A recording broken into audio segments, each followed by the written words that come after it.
Bonjour à toutes et à tous, je suis ravie de vous retrouver pour un nouveau numéro de Libre Ensemble, votre rendez-vous de la laïcité. Les nouveaux défis de la laïcité, c'est le titre de l'entretien que nous vous proposons aujourd'hui. Jean Cornille a rencontré à Paris le politologue et écrivain français Laurent Bouvet. Son dernier livre, La nouvelle question laïque, aborde les thèmes de la liberté de conscience, du rapport aux religieux et du caractère universel de la laïcité.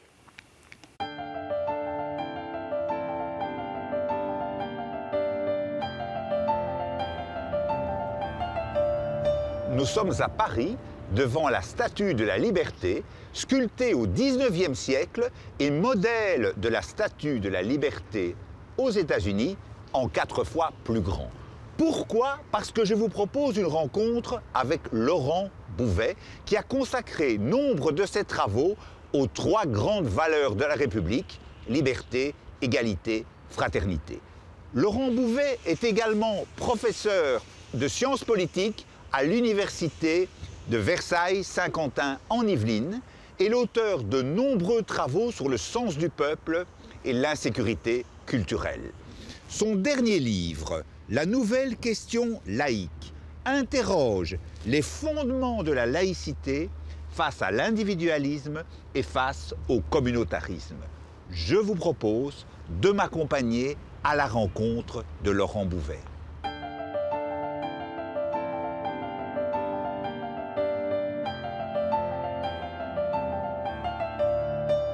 Laurent Bouvet, vous avez écrit un livre que j'ai trouvé tout à fait interpellant et passionnant qui s'appelle La nouvelle question laïque. Alors je vais vous poser la question très simplement. La laïcité, c'est une question, et pourquoi est-ce que c'est une nouvelle question ? Alors la laïcité reste une question posée en France et ailleurs, mais en France en particulier. Pour la France, la laïcité est un élément fondamental, un des piliers de la construction de la France moderne et de la France républicaine en particulier.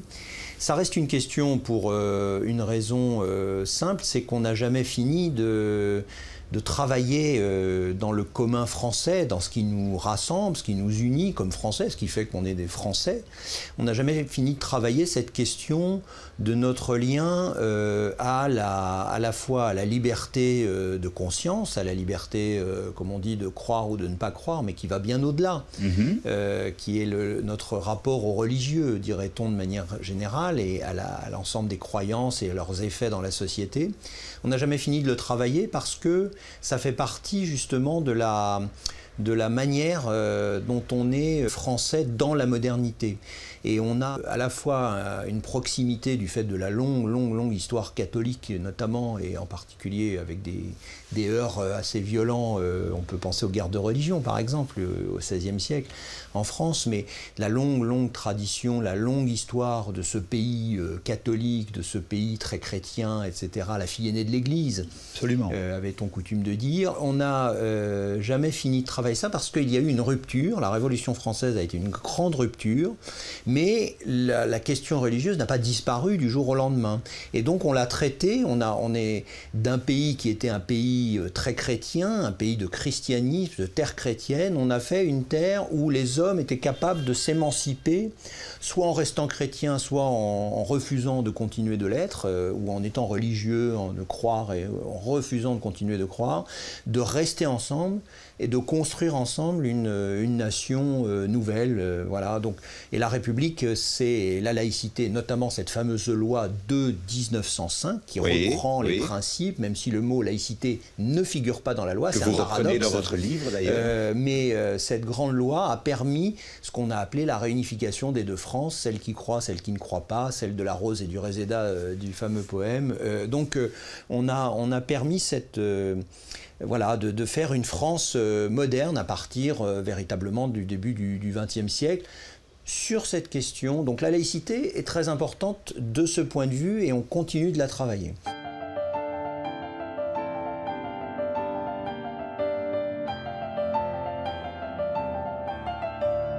Est-ce qu'elle a une vocation universelle ?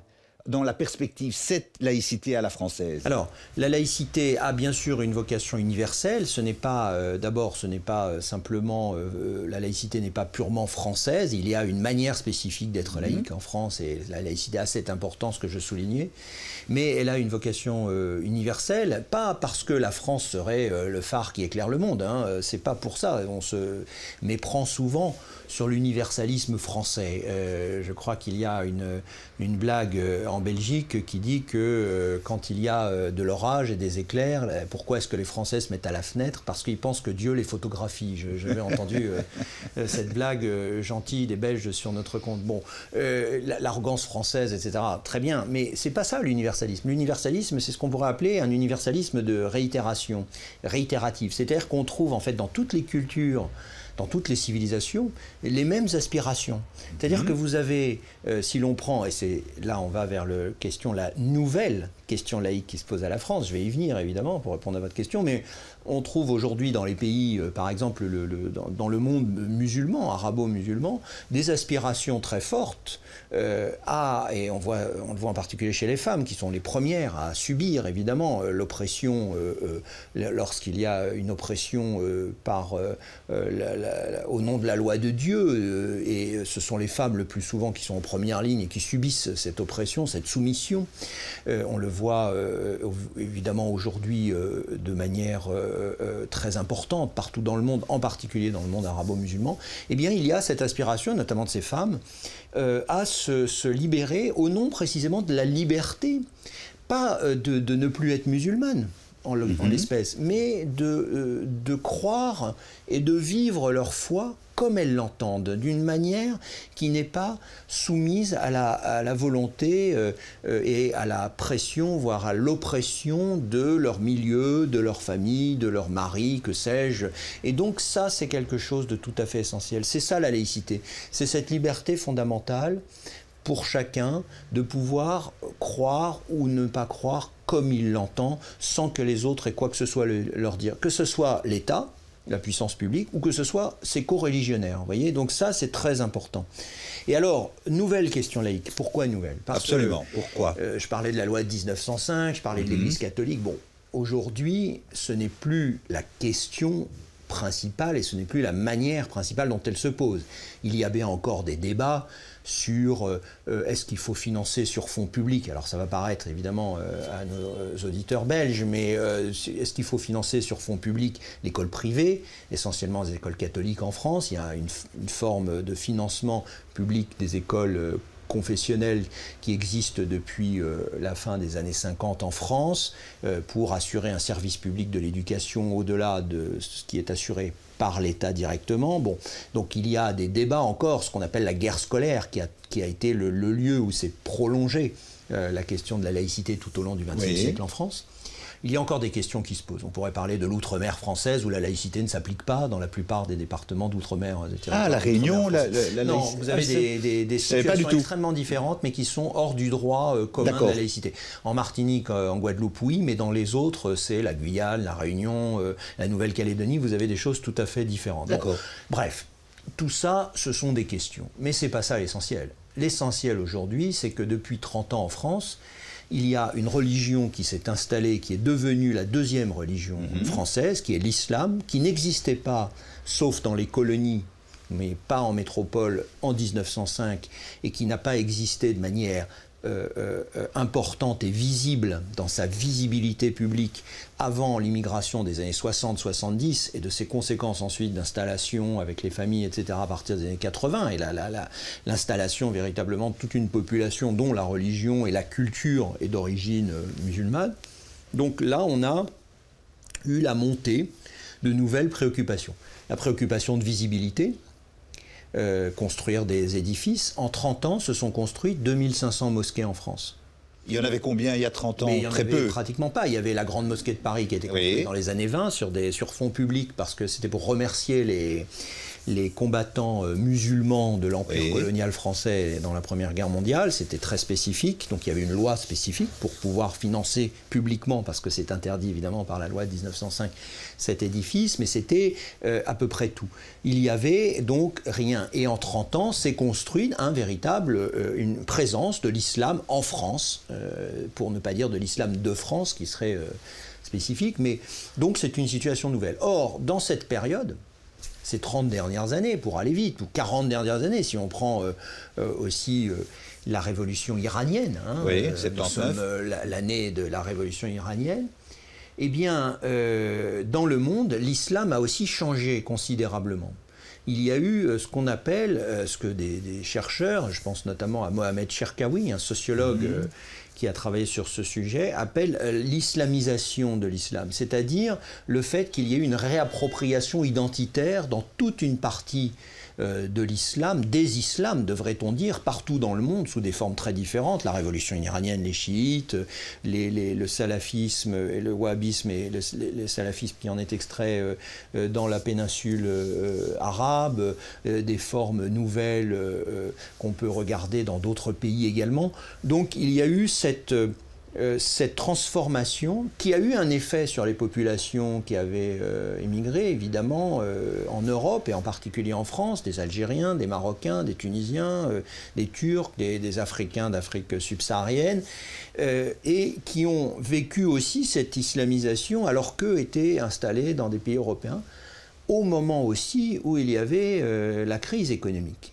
Donc tous ces phénomènes conjoints, l'extension, la visibilisation, le fait de réappropriation identitaire au moment même où il n'y a plus les moyens de l'intégration, comme il y a eu pour d'autres générations de l'immigration en France depuis des décennies, les Polonais, les Italiens, les Portugais, les Espagnols, toutes les immigrations successives qui, malgré les difficultés, ont été finalement intégrées. Il y avait quand même des facilités économiques, notamment pendant la période de croissance, évidemment, après 1945. Donc là, ça n'a pas été le cas. Donc si vous additionnez tous ces facteurs, et également des facteurs politiques, les années 80, il y a une trentaine d'années, c'est la victoire de la gauche en France, dans 81, Mitterrand. 80 avec Mitterrand, donc grande victoire historique dans la Ve République de la gauche, avec une idée, la gauche s'est reconstituée en France avec la guerre d'Algérie. Donc ça a eu aussi une importance, puisque c'est la gauche qui a été la gauche de la lutte contre l'Algérie française, etc. Donc toute cette gauche qui a gagné intellectuellement avec cette idée qu'on avait, avec le devoir de mémoire, on avait aussi une culpabilité coloniale qu'il fallait aujourd'hui assumer. Et donc vis-à-vis de populations qui venaient s'installer avec l'immigration, notamment issues de l'ancien empire colonial et bien sûr au premier chef des Algériens, il fallait, surtout qu'ils étaient maltraités économiquement à cause de la crise, ils étaient relégués dans des banlieues, comme on dit en France, etc. Donc il fallait exercer une forme de bienveillance, notamment pour leurs aspirations culturelles, si vous voulez. Eh bien, l'islam et cette réappropriation identitaire au sein des musulmans, d'une partie des musulmans, autour de certaines mosquées, etc., de manière parfois très radicale, de manière parfois très radicalisée. On l'a vu évidemment jusqu'à aujourd'hui avec les attentats, les départs en Syrie, en Irak pendant la Bruxelles la a connu le même phénomène. Bruxelles, évidemment, bien vous connaissez parfaitement la situation de Molenbeek. En Belgique, on voit bien les liens qu'il y a eu aussi entre les deux pays. Donc tout cela, on le voit, ça a créé une situation nouvelle. Et la nouvelle question laïque, c'est est-ce que, il y a deux questions en une, est-ce que la laïcité à la française, celle de 1905, celle des principes laïques au-delà de la loi de 1905, peut faire face à ce nouveau défi posé par l'émergence d'une religion qui n'était pas présente, et si oui, comment ? Et en prenant en compte aussi la spécificité de cette religion qui n'est pas transposable ou qui n'est pas réductible aux autres religions qui étaient déjà présentes. Certainement pas au catholicisme, mais pas non plus au protestantisme ou au judaïsme. Et donc, comment on fait? Est-ce que c'est possible et comment on fait? Quelle est votre réponse? Printemps républicain, c'est une réponse, le mouvement que vous avez inspiré? Oui, le Printemps républicain est une association de citoyens qui essaie de promouvoir justement dans l'espace public ce que moi je dis par ailleurs dans ce livre et dans le débat, bien sûr, c'est que oui, la laïcité est une réponse et peut-être même, et je ne devrais même pas dire peut-être, sûrement, oui, la seule réponse possible aux défis identitaires, en particulier de l'islam, mais pas seulement, de défis identitaires bien plus général, contemporains. Pourquoi est-ce que c'est la seule réponse? D'abord, en France, parce que c'est conforme à une évolution historique et à notre manière de faire et notre manière de voir et de prendre en compte le fait religieux, oui, les questions d'identité collective, ça a eu lieu aussi avec les régionalismes, etc. C'est une manière particulière de le faire et il n'y a aucune raison pour se dire qu'on devrait abandonner la manière française de le faire pour adopter la manière américaine, canadienne ou anglaise, anglo-saxonne, libérale, de simple tolérance, etc., multiculturaliste. Ce n'est pas notre manière, ce n'est pas la manière belge non plus, si on prend un autre exemple.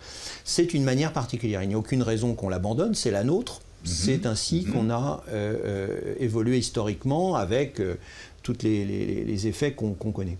Donc, il y a cette idée d'une... on ne peut pas aller contre une forme, si vous voulez, nationale de comprendre la manière dont se constitue le commun.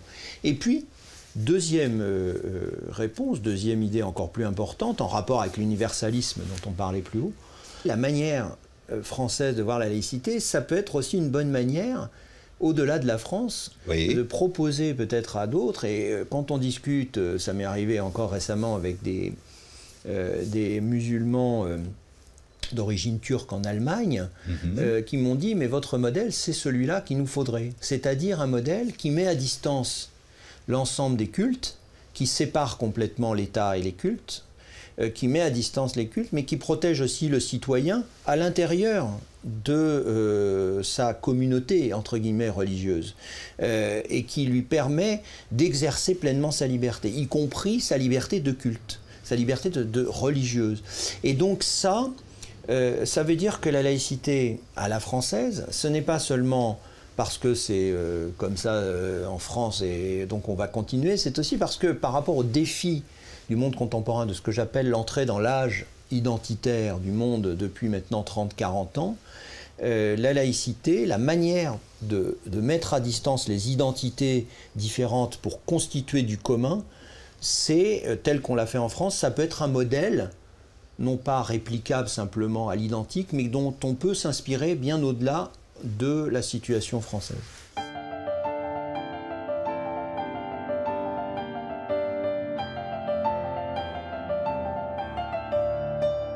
Monsieur Bouvet, vous avez écrit il y a quelques années un livre que j'ai trouvé tout à fait intéressant, que vous avez intitulé « L'insécurité culturelle ». Et je me permets de vous lire un tout petit extrait que je trouve emblématique. Vous écrivez, page 53, « Les sociétés occidentales sont passées dans ces années-là, il y a quelques années, d'une économie de la distribution à une grammaire des formes de vie, selon l'expression très suggestive du philosophe allemand Jürgen Habermas ». J'ai trouvé ça extrêmement intéressant. Comment est-ce que vous traduiriez en quelques mots, dans un entretien télévisé, cette évolution de l'identité, de la position de l'État, etc. Alors, c'est cette phrase de Habermas que je trouve effectivement qui résume bien cette situation. Habermas l'écrit au début des années 1980. C'est ce que moi j'appelle le tournant identitaire, c'est-à-dire ce qui a eu lieu dans la plupart des sociétés occidentales entre la fin des années 60, si on commence par les États-Unis, jusqu'en France dans les années 80, et on peut la voir à l'œuvre de manière assez différente dans tout un ensemble de sociétés. Pour simplifier, on est passé d'une préoccupation qui était la préoccupation, quand je dis préoccupation, c'est une préoccupation majeure chez les individus, chez les citoyens. Ce n'est pas simplement des élites ou des chercheurs, etc., ou des politiques qui sont restés plutôt sur un modèle parfois précisément de la période d'avant. Il y a une préoccupation générale qui monte en puissance dans ces années-là pour les questions d'identité, individuelle et collective. C'est-à-dire, plutôt que qu'est-ce que je peux faire, à quoi je peux contribuer, comment ma vie, si vous voulez, matérielle, économique peut se développer pour mes enfants, etc., qui restent des préoccupations majeures, surtout à l'époque du chômage, à l'époque de la question du pouvoir d'achat, bien sûr. Mais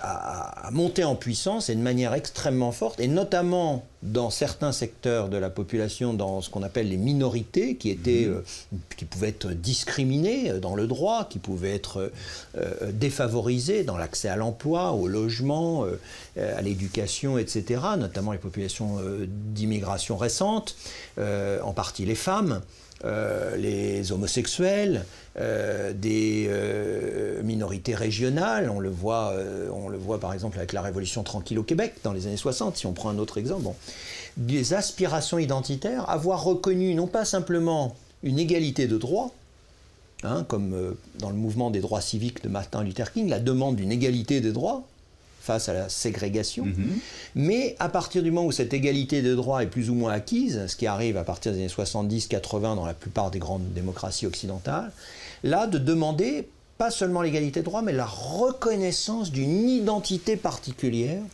à raison d'un critère spécifique que l'individu va choisir de mettre en avant dans les situations sociales, etc. Et c'est ce qui va donner, par exemple, le nouveau féminisme autour de la question du genre. C'est ce qui va donner la revendication, par exemple, dans la lutte des droits pour les homosexuels, qui va devenir la revendication de ce qu'on appelle LGBT. La revendication d'une identité propre au nom de laquelle on veut que les autres nous voient et nous reconnaissent une existence sociale, sinon presque des droits spécifiques liés à cette identité. Ça peut être une identité, excusez-moi, je vous interromps, locale, régionale, bien sûr, ça peut religieuse, être locale, régionale, religieuse, ça peut être de genre, d'orientation sexuelle, ça peut être une identité qui vient d'une forme aussi d'une perception d'une discrimination. On peut le voir aussi par exemple avec des revendications de mouvements, par exemple de personnes handicapées qui veulent se voir reconnues dans l'espace public, non seulement des moyens d'accès à l'espace public, ce qui est une revendication légitime, mais aussi qu'on reconnaisse, qu'on visibilise, qu'on rende visible cette identité particulière. Donc on a une transformation dans les grandes sociétés ouvertes, multiculturelles, démocratiques, occidentales en particulier, même si ça touche aussi d'autres sociétés dans le monde aujourd'hui, mais particulièrement dans celle-ci, on a eu ce mouvement depuis une trentaine d'années, et la question religieuse dont on parlait s'inscrit dans cet ensemble. C'est-à-dire, et c'est pour moi, c'est ça le socle de mon travail, c'est la compréhension de ce nouvel âge identitaire, de cet âge identitaire, c'est un âge, on a eu plus dans le passé, mais peu importe, et de la manière dont ça transforme nos comportements politiques, dont ça transforme nos choix collectifs.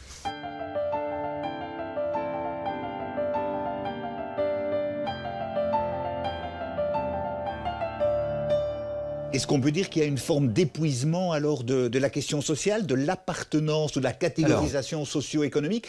Est-ce que, c'est aux politologues bien sûr que je pose la question, est-ce qu'on peut dire, comme disent certains, il y a un ancien monde qui s'en va, il y a un nouveau monde qui apparaît, dont votre président de la République pourrait être un exemple aujourd'hui? Il y a beaucoup cette... Est-ce qu'on est dans un basculement du monde aujourd'hui?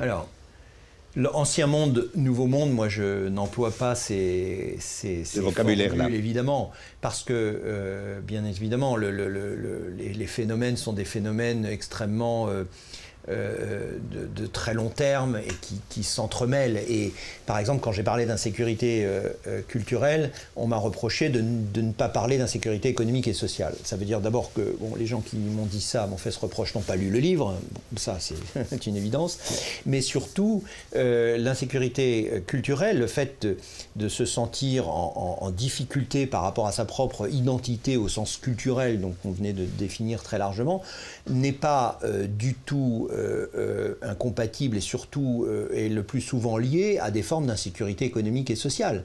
C'est-à-dire qu'en fait, les différents niveaux d'analyse, les différents aspects se mêlent et se croisent. Et il y a bien évidemment davantage de risques de vivre une insécurité culturelle, de voir son mode de vie, ses références menacées par la mondialisation, menacée par l'installation de populations étrangères nouvelles, avec la crise des migrants en Europe qu'on a connue ces dernières années, etc. On le voit bien dans le vote populiste. C'est ça qui est un des moteurs essentiels. C'est beaucoup plus facile de vivre cette insécurité, ça aura beaucoup plus d'effet si vous êtes déjà dans une situation de précarité sociale et économique. Donc évidemment que les deux sont liés, évidemment qu'il y a un lien très fort, mais l'âge identitaire, c'est la mise en avant et de plus en plus la surdétermination par des questions d'identité commune, d'identité culturelle, de repères culturels et identitaires dans l'espace général des sociétés, de la part des individus et des groupes, qui devient de plus en plus, qui devient de plus en plus prégnant, et notamment dans le comportement politique. Et ça explique une grande partie de l'évolution populiste aujourd'hui, qui n'est pas réductible. On ne peut pas aujourd'hui continuer à faire une analyse politique qui serait basée sur des critères socio-économiques, sur une analyse de classe. Ça a encore une pertinence, on peut encore estimer effectivement qu'il y a des formes de domination, d'aliénation au sens marxiste dans le processus de production, de répartition de la plus-value entre le travail et le capital. On peut faire cette démonstration, c'est assez évident, mais ça n'épuise pas aujourd'hui l'analyse des sociétés, notamment l'analyse des comportements politiques, de l'évolution des systèmes politiques, de l'évolution de la pensée, des idées politiques, de la manière dont ça se met en place. Et ça, c'est quelque chose sur lequel il est très très difficile de revenir, mais on voit que ce que j'ai appelé, notamment dans ce livre, après bien d'autres, notamment après Gramsci, après Karl Polanyi et bien d'autres, l'économicisme ou l'économisme ou l'économicisme, c'est-à-dire l'idée qu'on voit tout d'abord à travers l'économisme. L'infrastructure de Marx qui déterminait la superstructure, chez les libéraux aussi. Et si le nouveau monde, c'est un nouveau monde économiciste par rapport à un ancien monde économiciste, l'ancien monde, ça aurait été un monde plutôt marqué par la redistribution sociale, l'égalité, la prise en compte de la lutte des classes, la question sociale. Et puis le nouveau monde, c'est la start-up, la mondialisation, l'ouverture des frontières, le libre marché. On reste dans une compréhension purement économiciste du monde. Je comprends bien ce que vous dites. Oui, or, aujourd'hui, on ne peut plus en rester là, parce que si on en reste là, l'analyse politique qu'on fait de ce monde est incomplète. C'est pas qu'elle est complètement fausse, c'est qu'elle est incomplète. Et on le voit aujourd'hui avec un Emmanuel Macron qui n'a peut-être pas fait l'analyse complète en allant jusqu'aux enjeux identitaires et culturels, par rapport à ce qu'il envisageait comme étant un nouveau monde, de nouvelles pratiques, etc. Son économicisme est peut-être une des causes aujourd'hui de son problème politique, notamment avec les Gilets jaunes. Laurent Bouvet, un tout grand merci pour cette rencontre. Grand merci à vous.